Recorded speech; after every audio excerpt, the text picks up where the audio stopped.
Okay. Also, do you see the screen with the AvaTrade logo on it?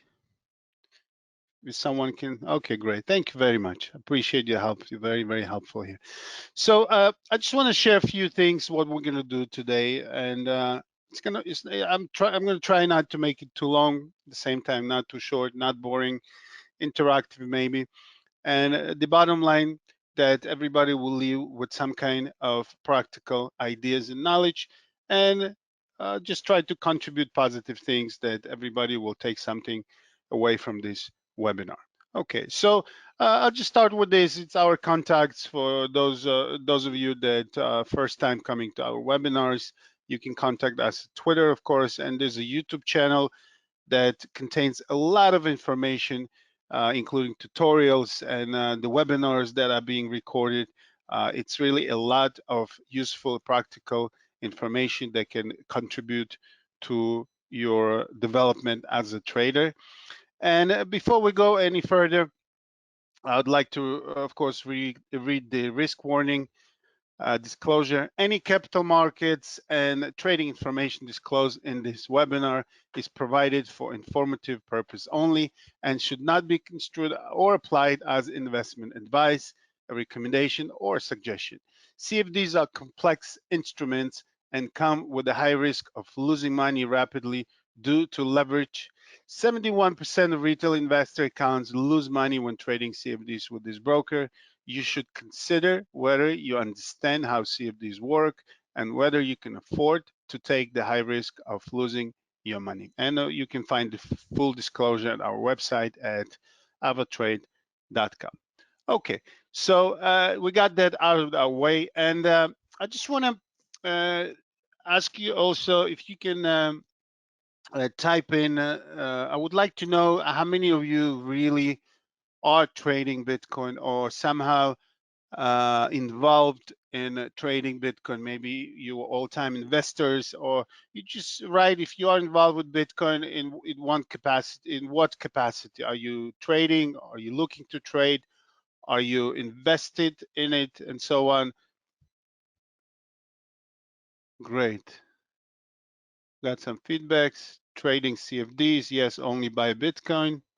Go ahead, guys. Feel free. I'm not taking any information from my user. Just curious about the audience. Okay. Trading Forex. Okay. Also, great. You can mention what else do you trade, because I'm planning to go through a few things today, not just the Bitcoin, because we can cover the Bitcoin in a few minutes pretty much. I just want to make sure that it's going to be useful for everybody, whoever's at the webinar. Okay, invest in Bitcoin, learning to trade Forex and Bitcoin, Dow Jones, wonderful. Okay, keep going. Just spend maybe another minute just to collect the information. Okay, started in crypto but moved away from it. Okay.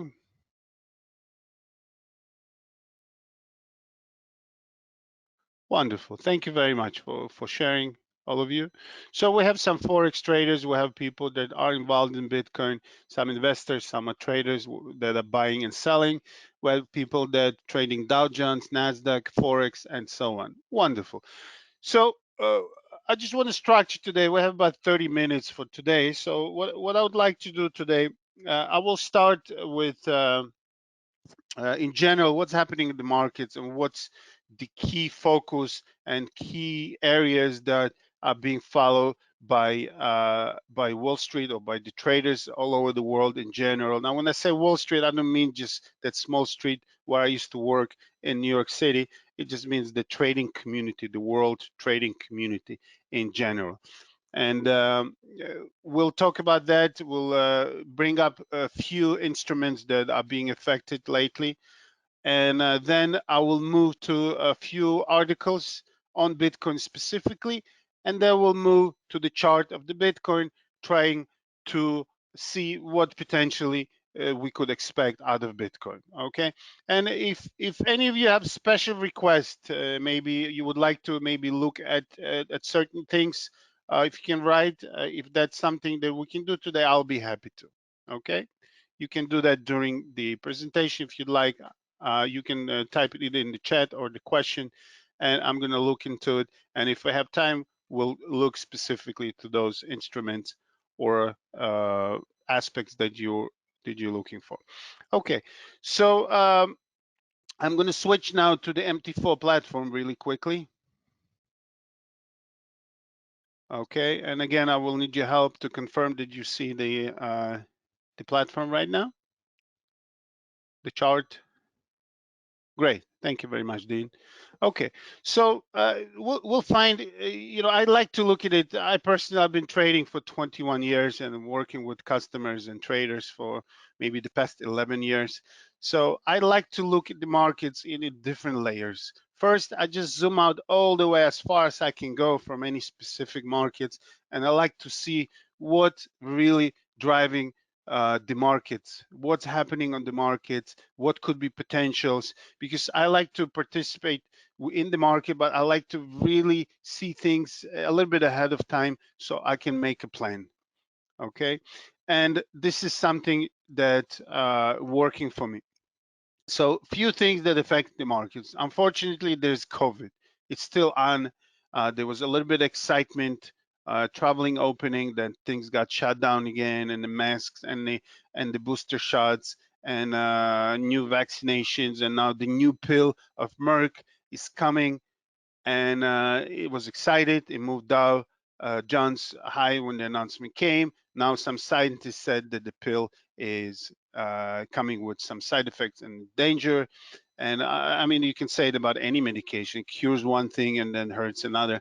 So COVID is a big thing, right? If tomorrow we wake up and there's no COVID, would probably go to gazillion-dollar market today, right? And this is one of the things. Another thing, as U.S. is the major market environment, so whatever's happening in the U.S. is affecting the markets heavily. So now the few things that are going on there. One, we have the debt ceiling that is still fighting, they're still not solving it, and this is every year procedure. And uh, Yellen, she said she's a treasury chair. She used to be a chair of the Fed of the bank, right? And then now she says that as soon as October 18, it could be a crisis if the issue is not solved. So that also puts a lot of pressure. So this is the second aspect, right? We have COVID, we have potential uh, shortage money for the government, and then we have a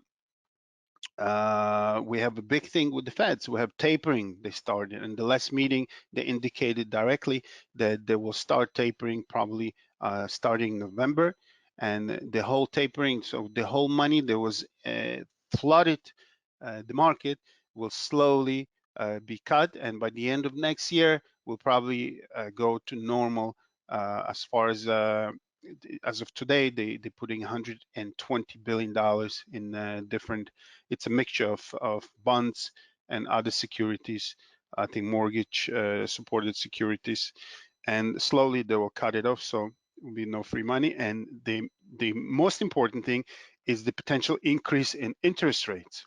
And as you know, that affects the market in a big time, because as of now, it's pretty much cheap money. So the companies were able to expand. Uh, there were mergers and acquisitions. Companies were buying companies. It was cheap, free money. You borrow the money pretty much with no interest. And now when the interest start kicking in, that will cut from the profits, because the interest is going to need to be paid, and that's extra expense for the company. So that's something that in 2013 we had something they called tapering tantrum. And actually, now there are a few words here and there popping up, the similar situation. And we did have, in the past few days, we did have drop in the market. And so these are the three major things. We have the change of the fiscal policy with the tapering cards. I'm sorry, the tapering of the quantitative easing and the interest rate. We have COVID. Okay, and these are the aspects that are affecting the markets. And as you could see, the volatility increased, and you can see it by VIX, the volatility index. Okay, so we'll stop with this. This is the big picture. So what we do with this, we'll just take a look at how the market's affected. And somebody wrote here support resistance level for Dow Jones, please. Okay, no problem. We start from that. But before I'll go to S&Ps, because I personally like S&Ps as a major indicator. It's more balanced. Dow Jones has 30 companies, and those are blue chips, and the plus 500 has 500, so it gives me a bigger picture. And in general, for your knowledge, majority of traders in the world, professional traders, using S&Ps as an indication of the equity markets, what's happening. So let's take a look. Weekly chart, we have 2 weeks in a row with selling up, and the daily chart here, we are after sell-off. We tried yesterday. It was a very strong bounce, but today we're right back where we started. So the recent low on S&Ps is this bar right here, the candle, with the low of 42.60. Okay, so for the market to go lower with all this panic and everything else, with a lot of pressure, we would need to break 42.60 to go. So this is S&Ps, and for Amutha, I will show you. And now the Dow Jones. You know, again, the levels that I draw, it's very simple. You don't need to be a scientist. I just look for the levels that we couldn't break. So probably this level would be the next one, and you could see how it really works, because I've driven this level based on the large candle here and these two. This one doesn't count because it was a spike. It is a level, but we were high from here. So the level that we had a hard time breaking support, and if you go left, take a look, the same levels we had a hard time breaking back in April, and then we were holding, and we retested here. So on the downside, the level on Dow Jones would be something 33,689 or 690 on the downside. And on the same level, for the immediate decision making, yesterday's high would be the next level. And again, take a look how things are working. It held here, it held here, it held here. So somehow, mysteriously, there's no mystery there, but I'm just being sarcastic. Mysteriously, levels work, and that's why I love looking at the levels and using the levels as potential indication, or if I'm looking to trade for potential entries. So the markets, the equity markets, are clearly turning into a down trend. And if you took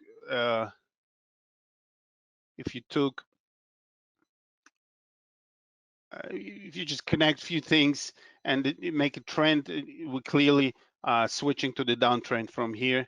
And take a look. And we're sitting here. If you zoom out, that's why I said I like to zoom out mentally and on the chart as well. So this 33,690 on Dow Jones is the key level that we're holding, but the moment we break, probably accelerate selling. So clearly, on the big picture, the equity markets, the equity indices, the markets are going lower, and so are the European ones. If you look at DAX, is actually weak. If you look at FTSE, they're weak, and so on. So that's what we have. On the other end, we have crude oil that is super high. Okay, for those of you trading crude oil, we came out of the range, and this is the level of 2018, 3 years ago. We're trading higher than 3 years ago with all the pandemic. And if you remember that joke, when the oil went negative for a moment, we are all the way to the levels of 2018. And another one, are you ready for this? Natural gas. As you can hear, all over the place, they talk about a shortage of energy. So natural gas and crude oil in the high demand. And if you take a look on the monthly chart, it looks amazing. We're actually approaching the level on the monthly chart of the year 2014. We touched it yesterday and today, and if we start establishing closing prices above it, we could go higher. So the energies are strong, the equity markets are weak. And let's just finish with gold, and then we'll just touch maybe a US dollar index, and then we'll move to few things and Bitcoin. So gold, on the other hand, is pretty weak. Usually when the markets are selling, the gold is going higher, but because of a strong dollar, gold has been really weak. And similar to indices, it's been really, you can draw the line either way you want. That's the beauty of the charts. It's very subjective. There's no one way of drawing the chart. That's why if you try to do a lot of art on the chart, you can get confused. But I'm just showing a few things here. So we clearly making lower highs with the lower lows, and we stick to this level around 1760 for a while. And I guess the recent low on gold, the reason I'm showing gold, it's a really common instrument to trade, and I know a lot of you are involved in gold as well. So this is the recent level from which we bounced, and there was beginning of August 1st, and the low there was 1669. So let's say 1670. If we break lower, we can go lower, and nearest level of resistance on gold, it's around 1832, and then 1900 would be around 1900 would be next level. Okay, that's it pretty much of a general market. So equities have a lot of pressure, energies are going higher, and the metals are really sitting there, not knowing really where to go for now. So what I'd like to do now, I will switch to another monitor, and I just want to show you briefly what's happening. Just this is the highlight. I chose three websites. One is the Reuters, one is Bloomberg, and one is CNBC. Those are the key websites for financial instruments. Of course, Reuters says Bitcoin soars to 50,000 again on institutional demand. Okay, and you can just Google Bitcoin on this or just open these sites and put in search. You can see a lot of things that the banks are actually saying that the Bitcoin is getting a lot of attraction, and Bank of America said it's too big to ignore, and so on. It's a lot of gain here, and this is Bank of America says too large to ignore. That's exactly what I just said now, and these are the highlights that consumers or retail traders are looking for. And take a look, the big numbers. The prices are up more than 60% since low in July, and of course the April all-time high near 65. In a moment we'll go to the chart and we'll look into it. Okay, so this is the thing, and that's what caught my attention here, that this is actually interesting.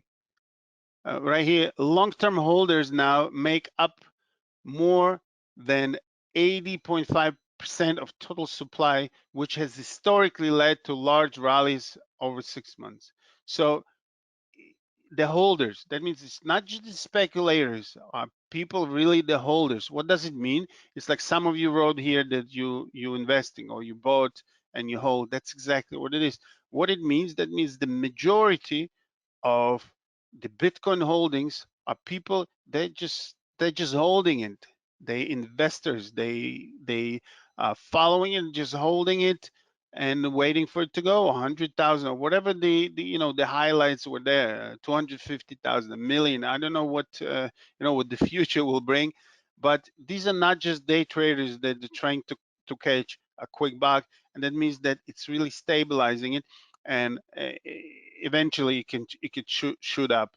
Okay, and it says right here that the rally comes on the heels of comment made last week by Federal Reserve Chairman Jerome Powell, who said in a House Committee on Financial Services hearing that he has no intention to ban cryptocurrencies in the US the way China repeatedly has. So this is big, because there were rumors and some publications that when China banned, as you know, recently China just announced that any kind of transactions involved any kind of cryptocurrencies is illegal, it's banned.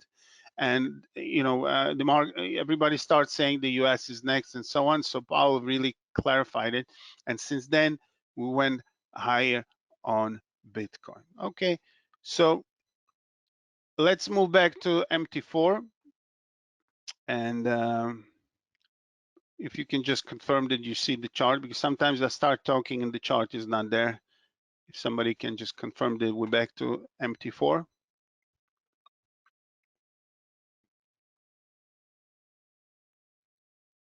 Do you see the MT4 chart?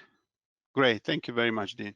Okay, so let's go to Bitcoin.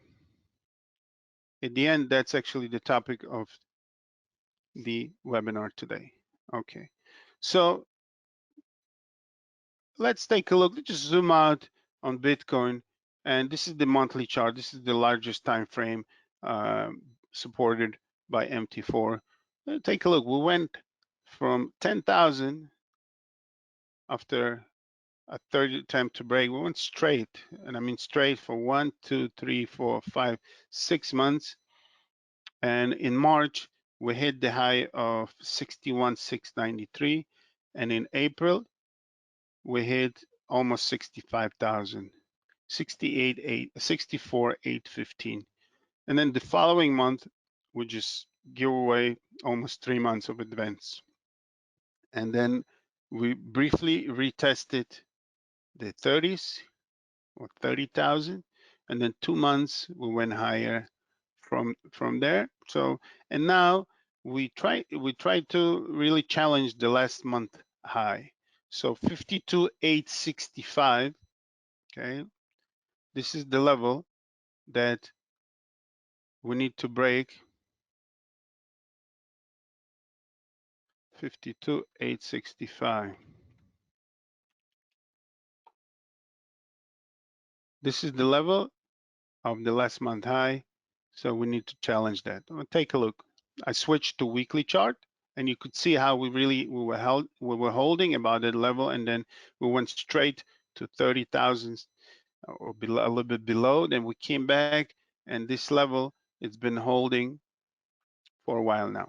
Okay, on the weekly chart. So this is the second week, and we are at the high of the week. So it's very bullish on the back of all the things that we said. It's a psychological number, 50,000. It's a barrier that we need to break in order to confirm the 65,000, and from there we can fly. I mean, I'm just quoting what's out there. I personally, I'm open to whatever it is. I trade day by day, and I try not to be or outsmart what's there. I just watch the charts and make my plans. So going back to daily chart, we touched that level that was on 6th of September, and then we dropped from it, from 52,000 below, a little bit below 40,000, and we right back to it.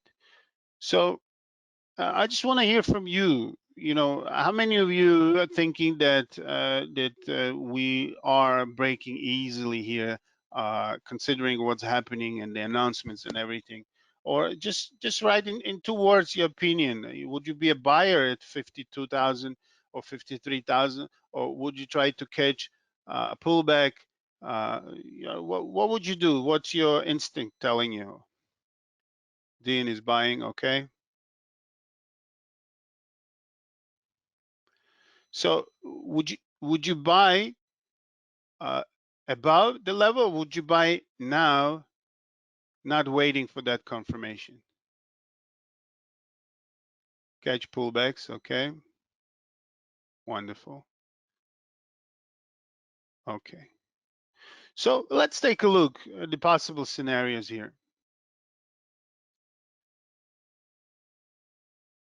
For that, we're gonna try to zoom out. I just prepared a little bit of the zones here. Well, take a look. After each accumulation recently, this is 1 hour chart. There was a very long accumulation here, okay?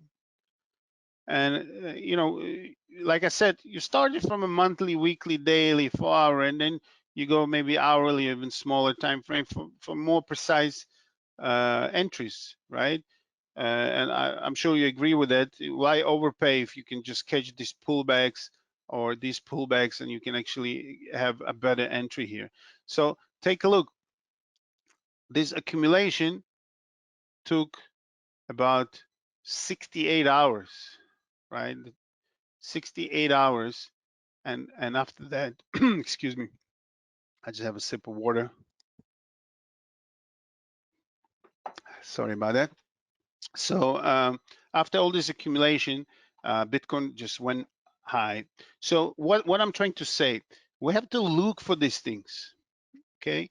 Because you know that the longer the accumulation is taking place, the more substantial the move will be. And take a look, that's exactly what's happening. So this was a long accumulation in hourly chart. Even in 4-hour chart, if you look, it was very nice here. Okay, so we'll stick to 1 hour just to see. And then we went higher, pretty much no pullbacks. We just confirmed the previous level of resistance here. We confirmed it nicely, very nicely. Take a look. Okay, we played around, but then we had 1, 2, 3, 4 candles about the level, confirming, yes, you know, this is a solid ground. Let's go higher. And what I'm sharing with you now is a very simple thing that comes with my experience. That's the way I look at it. I don't like to predict things. I want to see a market showing me that yes, the buyers are really holding it. And this is simple logic, right? No complications here. So we did go higher, and then we had another. Take a look how it's flying. This is a demo account. Right before the meeting, actually, I bought some. 1 Bitcoin I bought just to have it on the chart. So we did go higher again, and then we established a new level of resistance, kind of. And then we had to go and retest the previous. So the previous level of resistance is another solid support now. And now, as you could see, we just went higher easily. Okay, so some people like to trade breakouts, and they had probably a buy stop orders here, and they were really happy campers already. Okay, there's about $500 in the money. Okay, so we're clearly going higher, and all this publicity and fundamentals are helping. And take a look. I I draw this level based on the monthly chart, right? And we are approaching it. Okay. So let's say if you're in the trade now, yes, if you're an investor, you've been holding it from, I don't know, 3,000 price, or from $240 when it was recommended a while ago, or even from 30,000, even from 40,000, and you don't care, you're holding it. Of course, you're not going to really do what you want to see is actually these pullbacks to buy more, if that's what you do. But day traders are trying to catch a few dollars here and there.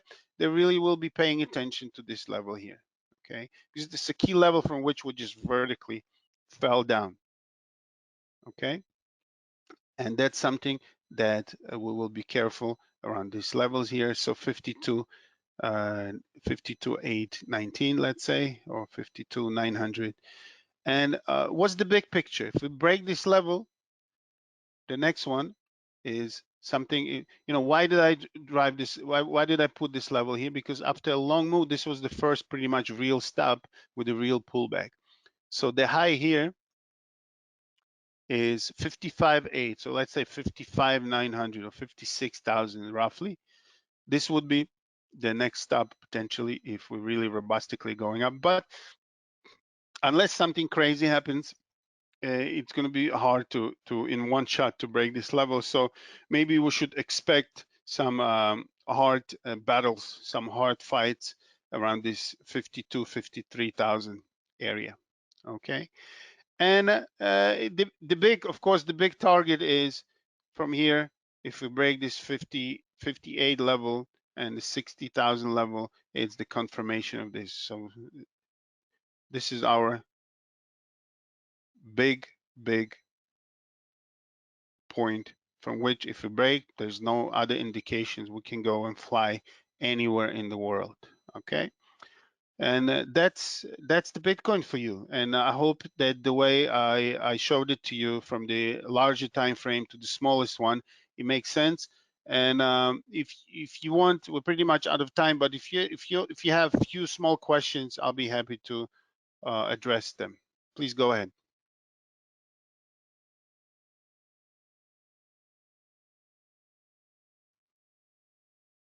Okay. No questions, guys. I hope this was a good webinar for you and you took for yourself some useful information. And again, I always say to all the webinars that I do or any conversation I have with any trader, make sure that you are controlling your risks, because you can learn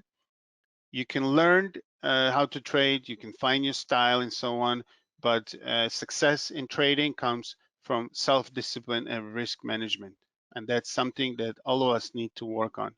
Even now, like I mentioned, I've been doing it for 21 years.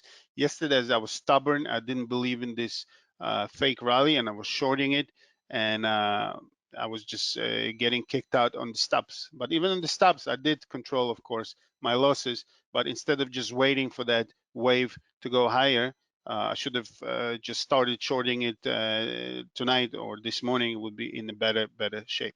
So all the best, everyone. I wish you successful trading. And another thing I forgot to mention, that this Friday is non-farm payroll, is the NFPs, are very important numbers, and this will also contribute to the decision making of the Feds. It's going to probably affect it whether they do it sooner or later. All the best. Take care.